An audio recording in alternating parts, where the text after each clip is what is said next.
So I used to believe that in language learning, you have to stick to just one language at a time in order to not mix up languages. And this is an option, but it's important to remind yourself it's not the only option if you really don't want to follow it. Because yes, it is possible for you to speak multiple languages at once without mixing them up too much. After having given into my own temptation of dabbling in a lot of languages, the greatest mindset shift I had in order to not start mixing everything up was actually understand that our brain doesn't categorize languages in itself, right? We actually have an area where our brain stockpiles everything we know about language in general. So German, Russian, Spanish, whatever language that you've learned before, that information all goes into one space in our brain. And the more deeply we learn a language or the more languages that we learn, the bigger that the stockpile does tend to grow, and it's a huge asset to us. That means that we're more likely to pick up similarities and differences across multiple languages and use what we already know well in one language to benefit another language that we're weaker in, and vice versa. Plus, picking out differences and similarities creates memorable connections in our brains so that we can solidify multiple words in multiple languages, right? I can't always help but get excited when I notice these differences and similarities. And due to this really big stockpile in my brain helped my long-term memory overall. So again, let's put to rest this big misconception that our brain has an area for every single language that we've ever learned, right? It's all actually just put in one place. And yes, while it can lead to sometimes mixing up languages, because our brain is wired this way, there are so many more benefits that outweigh the disadvantages. So now that we have made this mindset shift, what are some of the ways that we can work on in order to not mix up languages? The very first thing I recommend is do an input warm-up before you do output, especially if you have to somehow perform in your target language, maybe giving a presentation or doing an official exam. Doing any sort of podcast listening to music, putting on a film, and maybe just even talking to myself only in that language can be helpful and really send messages to my brain that this is the language that I'm committing to for the whole day. And especially if I still catch myself mixing up maybe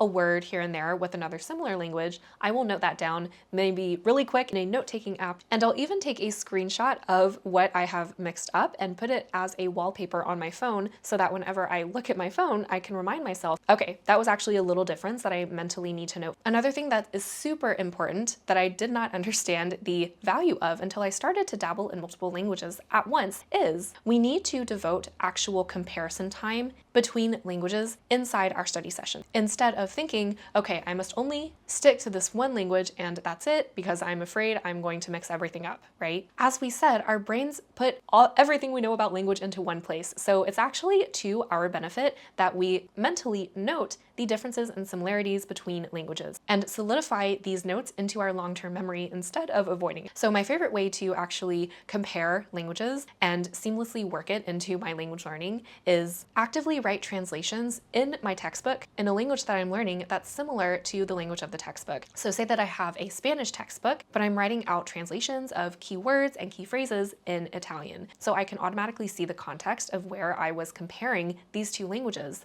and have an easy way of reviewing throughout the textbook whenever I need to remind myself of small differences in the language. And our brains will, step by step, pick up on the really subtle changes that Italian makes from Spanish. Now you can also do a flashcard app variation of this, basically putting the words, phrases, expressions of one language on one side of the card, and then on the other side of the card, putting the translation. Also, sometimes if I haven't worked on similar languages in a while, but I'm devoting time to a new language, then I will start putting just any sort of expression or word that I want to remember on the front of a flashcard, and then on the back, I will include, for example, both the translations of Spanish and Italian, so I can always make a mental reminder to myself, okay, these do sound different. I would also get curious and see in your native language, you find music where the artists sing in multiple languages. In fact, I know that in Mexico, Italian music and opera especially is really popular. Try to explore the culture a little bit and see if there are any connections you can make. And maybe if you're lucky, you can hear the same song, but different language versions of the song sung by the same artist. So you can really pick up on how the intonation, the rhythms, the cadence of the language translates to what you would hear in music. A favorite example I like to use is actually from Benje e Fede, who are Italian singers, but they sing a lot Spanish. And they also made this song, Adrenalina, in both Spanish and Italian. And I just loved listening to both versions, and you can really hear the differences as well. So if you can find similar songs, approaches in your own languages, then that can be an amazing resource for you. Also, any books that you can read, such as A Comparative Grammar of, are really helpful. This publisher makes multiple books for this, by the way. Now, the next tip is to use maybe resources, programs, etc., and designate them to only one language and study them in different parts, maybe of your house or maybe at different parts of the day. So say that I learn Italian only at night, right before bed, and I'm dedicating to reading through a textbook for it. But then let's say I'm only learning Spanish in the morning, I'm using Pimsleur, and I just do that at my kitchen table so that my brain knows, okay, we're switching on Italian here at night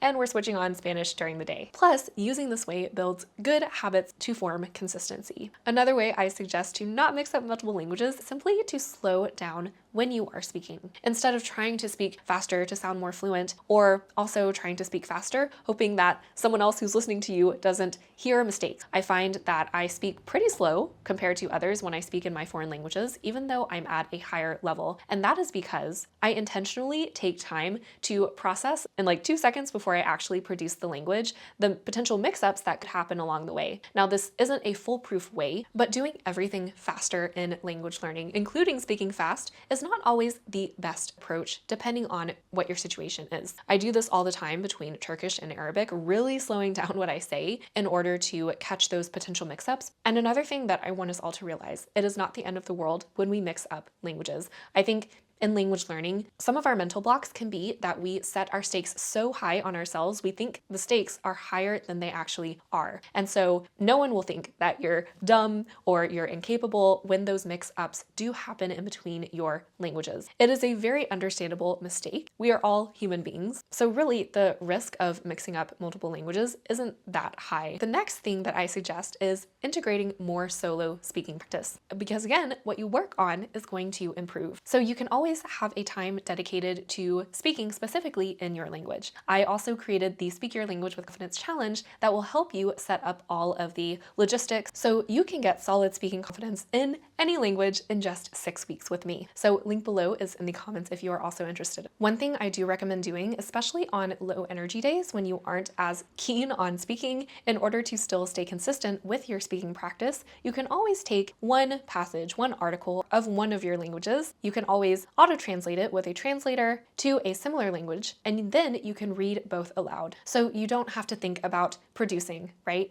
When we speak, it does take energy to both think about what we want to say and actually produce it and say it, right? So if we take away that one component of thinking about what we need to say and just replace it with an article or passage, we can just work on actually producing the language. Multiple languages in this case. I usually pick out the initial text in my stronger language and then translate it into my weaker language or weaker languages if I'm working on multiple ones in my speaking session that day. And as I work on reading both of those texts out, I can mentally note the differences and how each one feels when I speak, how I feel when I speak each language, because you might feel one way or another. Maybe I observe how my tone or my intonation changes, and I can actively make sure to incorporate that, especially when I'm in a session of trying to switch in between languages. So sometimes I will note that my voice is higher when I speak in Turkish, but lower in Italian, for example. Now, if you don't want to use any sort of text on your speaking days and you have more higher energy that day, then I suggest picking a topic that you care about, speaking, maybe using a recording app, speaking for 3 to 5 minutes about that topic, then stop the recorder, start it again, and try to express these same ideas in a weaker language, especially if you are switching in between similar languages. So if I were doing this in between Italian and Spanish, Italian usually has less rules and exceptions for using the subjunctive, and Spanish is a little bit more complicated. So while I'm recording the audio for both languages, I'll mentally note if I am using those differences correctly, or ask myself any questions if I do want to fill even more gaps, if I don't understand absolutely everything I feel like I need to know about the subjunctive, and then I can look that up after the speaking session is over. So again, the more that you employ all of these, the more you'll be able to separate the languages in your head, the less you'll mix up your languages over time, and the more confident you'll be. Thank you guys for watching. Make sure to subscribe if you are interested in more content like this for your languages, and we'll see each other next time.